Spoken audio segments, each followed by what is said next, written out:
Oke, perkenalkan nama saya Raffi Ihwanuddin Muhammad dari Jurnalistik 4C dengan NIM 1224050119 yang pada kali ini saya akan menjelaskan atau memaparkan tentang 25 teori komunikasi jurnalistik. Langsung saja, yang pertama yaitu ada teori pengharapan nilai, yaitu merupakan bagian dari teori komunikasi massa. Teori pengharapan nilai bertujuan untuk mengetahui pengaruh penggunaan media terhadap massa dinilai dari kepentingan penggunanya. Sikap seseorang terhadap segmen-segmen media ditentukan dari evaluasi dan perspektif mereka terhadap media tersebut. Teori ini merupakan turunan dari teori use and gratification. Selanjutnya, yang kedua yaitu ada teori struktural fungsional, yaitu bangunan paling dasar dari ilmu sosial. Beberapa tokoh yang mencetuskan teori ini diantaranya Auguste Comte, Emile Durkheim, dan Herbert Spencer. Pemikiran struktural fungsional dipengaruhi oleh pemikiran biologis yang menganggap masyarakat saling ketergantungan akibat konsekuensi dari bertahan hidup. Tujuan dari teori ini adalah mencapai keteraturan sosial.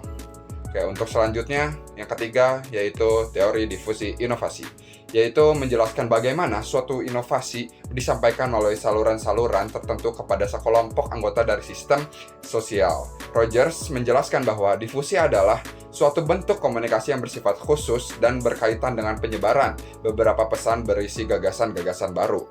Teori ini sering dikaitkan dengan proses pembangunan suatu masyarakat. Oke, selanjutnya ada teori sikap standpoint.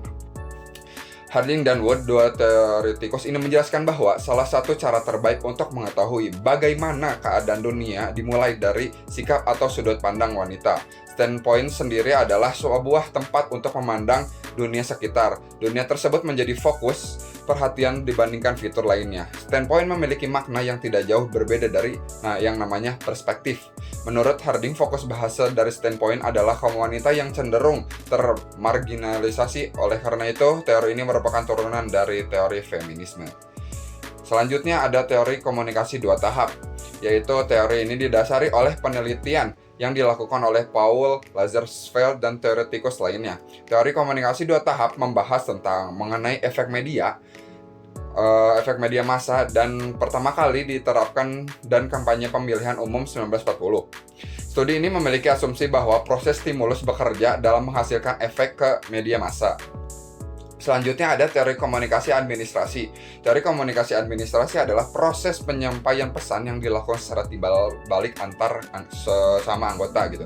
Teori ini dimaksudkan dengan tujuan untuk menumbuhkan rasa saling pengertian dalam rangka mencapai tujuan organisasi dengan efektif dan efisien. Fungsi dari penerapan teori ini adalah untuk menjaga stabilitas informasi agar tercipta penyesuaian sikap yang memadai antar bagian dalam suatu organisasi. Oke, selanjutnya ada teori connectionism atau dari Thorndike, yaitu teori ini disebut juga sebagai teori trial and error. Menurut teori ini, masing-masing organisme apabila bertemu dengan situasi yang baru akan melakukan beberapa tindakan yang bersifat coba-coba secara terus-menerus untuk mendapatkan hasil yang terbaik gitu. Kemudian jika dalam kesusahan coba tersebut secara tidak sengaja timbul perbuatan yang dirasa memenuhi sebuah situasi, maka perbuatan tersebut akan terus diterapkan sebagai salah satu tindakan yang dinilai cocok dalam situasi tersebut. Dengan percobaan yang dilakukan secara berkelanjutan, maka perbuatan tersebut menjadi suatu kebiasaan dan semakin efisien untuk diterapkan selanjutnya gitu. Terus juga dalam teori ini terdapat yang disebut dengan law effect. Proses ini merupakan bentuk tingkah laku yang memberikan kepuasan sesuai ketuntutan situasi yang ada. Selanjutnya ada teori systematic behavior atau dari Hull, yaitu dari Clark C. Hull, yaitu mendalami teori ini. Thorndike dalam usahanya mengembangkan teori belajar dalam komunikasi, beberapa prinsip yang digunakan memiliki kesamaan dengan prinsip para behaviorus yang berdasarkan adanya stimulus dan respons serta motivasi. Teori ini mengungkapkan bahwa suatu kebutuhan atau terdesak oleh motif tujuan maksud tertentu harus dimiliki dalam seseorang yang sedang belajar. Kebutuhan tersebut harus ada sebelum suatu respon yang dapat diperkuat oleh dasar pengurangan kebutuhan. Kemudian dalam hal efisiensi belajar tergantung pada besarnya tingkat pengurangan serta kepuasan motif. Lalu timbul usaha belajar dari keberadaan respon tersebut. Di sisi lain, setiap objek atau situasi dalam memiliki nilai motivasi apabila hal itu berhubungan dengan penurunan terhadap kekurangan pada individu tersebut. Nah, selanjutnya ada yang namanya teori operant conditioning oleh Skinner. Teori ini pertama kali dikemukakan oleh Skinner pada tahun 1904 sampai 1990. Skinner menganggap penghargaan dan motivasi adalah dua faktor penting dalam suatu pembelajaran gitu. Tak hanya itu, Skinner berpendapat bahwa tujuan psikologi dalam komunikasi adalah untuk mengontrol tingkah laku seseorang atau suatu individu gitu. Pada teori ini, seorang guru memberikan penghargaan hadiah yang bertujuan agar anak menjadi lebih rajin dalam belajar. Di sisi lain juga, operant conditioning merupakan suatu proses pemberian motivasi terhadap suatu perilaku yang kemudian mengakibatkan perilaku tersebut dapat terulang atau menghilang sesuatu keinginan gitu. Terus selanjutnya ada teori classical conditioning dari Pavlov dan Watson. Teori ini dikemukakan pertama kali oleh Ivan Petrovich Pavlov. Menurut teori ini, belajar merupakan suatu proses perubahan yang terjadi karena adanya syarat-syarat. Kemudian syarat-syarat tersebut akan menimbulkan reaksi atau respon. Lalu untuk membuat seorang itu belajar, keberadaan syarat-syarat tersebut dibutuhkan. Karena di sisi lain, fokus dalam teori ini adalah pembelajaran yang terjadi secara otomatis setelah latihan-latihan yang terus-menerus dilakukan. Terus beberapa penganut teori ini menjelaskan bahwa segala bentuk tingkah laku manusia adalah hasil daripada conditioning. Hasil tersebut berasal dari latihan atau kebiasaan yang kemudian bereaksi terhadap rangsangan tertentu dalam kehidupan sehari-hari.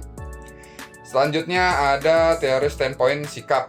Teori ini menilai bahwa pengalaman dan pengetahuan yang dimiliki individu sebagian besar dibentuk oleh kelompok sosial di mana mereka aktif berkomunikasi gitu. Teori ini dikemukakan oleh Wood, GT, dan dalam West, R, dan Turner, LH. Melalui pendapat ini dapat terlihat kerangka tentang sistematika pengaruh kekuatan yang membentuk suatu identitas. Teori ini membentuk kerangka agar dapat memahami sistem kekuasaan. Teori kerangka ini dibangun berdasarkan pengetahuan yang berasal dari kehidupan sehari-hari. Untuk selanjutnya ada teori komunikasi Laswell. Ya jelas ini Laswell, yaitu Harold Laswell yang menemukan teori ini, yaitu teoretikus ternama yang menyumbangkan ide atau pikirannya terkait cabang ilmu sosial komunikasi. Di tahun 1948 yang mengemukakan model yang komunikasi yang sederhana dan hingga kini masih diterapkan sebagai model komunikasi dasar. Model tersebut yakni who says what, in which channel, to whom, dan with what effect gitu. Oke, selanjutnya ada teori komunikasi behaviorisme, yaitu jenis teori komunikasi yang sangat sering pasti kita dengar gitu, karena dikembangkan oleh ilmuwan asal Amerika Serikat yaitu John Watson. Menurutnya, teori ini mencakup semua perilaku termasuk tindakan balasan atau respon terhadap suatu rangsangan atau stimulus. Artinya bahwa selalu ada kaitan antara stimulus dengan respon pada perilaku manusia. Jika suatu stimulus atau rangsangan yang diterima seorang telah teramati, maka dapat diprediksikan pula respon dari orang tersebut. Nah, selanjutnya ada yang namanya teori komunikasi humanisme. Teori ini dikembangkan oleh Nikhil yang dipahami oleh perkembangan psikologi humanisme. Komunikasi humanisme pernah diimplementasikan dalam dunia pendidikan melalui humanistik kurikulum. Isi teori menekankan pada pembagian pengawasan dan tanggung jawab bersama antar peserta didik, dengan harapan nantinya peserta didik dapat menyelesaikan dalam kehidupan masyarakat. Oke, selanjutnya ada teori informatif. Teori ini dikembangkan oleh Shannon dan Weaver, yaitu teori informasi merupakan salah satu teori klasik di mana teori ini menitik beratkan pada komunikasi sebagai suatu transmisi pesan dan bagaimana transmitter menggunakan media dalam berkomunikasi. Dalam hal ini, jika sinyal media yang digunakan baik, maka komunikasi akan berjalan efektif. Begitu pula sebaliknya, apabila sinyal media tidak baik, maka komunikasi tidak akan berjalan dengan lancar. Ini sangat bernyambung dengan jurnalistik, karena dalam jurnalistik teori ini sangat dipakai gitu, apalagi teori informatif yang membahas tentang suatu sinyal media, terus dengan media massa dan lain-lain. Selanjutnya ada teori use and gratification. atau yang disebut juga penggunaan dan kepuasan. Teori ini memiliki peran aktif dalam memiliki media yang digunakannya, sehingga pengguna media dapat dikatakan sebagai pihak utama dalam suatu proses komunikasi. Dalam hal ini, pengguna mempunyai pilihan untuk menentukan media yang sesuai dengan kebutuhannya. Selanjutnya ada yang namanya teori agenda setting. Teori ini dikembangkan oleh McCombs and Shaw. Teori agenda setting beranggapan apabila media memberikan tekanan pada suatu peristiwa, maka media tersebut akan membuat masyarakat menganggap peristiwa tersebut itu penting. Dalam hal ini, media mempunyai efek yang sangat kuat dalam mempengaruhi asumsi masyarakat, sehingga akan muncul bahwa apa yang dianggap penting oleh media akan dianggap penting oleh masyarakat. Selanjutnya, ada teori konstruktivisme, yaitu teori yang beranggapan bahwa manusia selalu memiliki pandangan sendiri terhadap suatu kenyataan. Mereka senantiasa mencari mempelajari sesuatu untuk menemukan bahasa pertama dan kedua. Di sisi lain, teori ini juga didefinisikan sebagai pembelajaran generatif atau umum, yaitu pembelajaran yang merupakan suatu tindakan untuk menciptakan suatu makna dari apa yang telah mereka pelajari.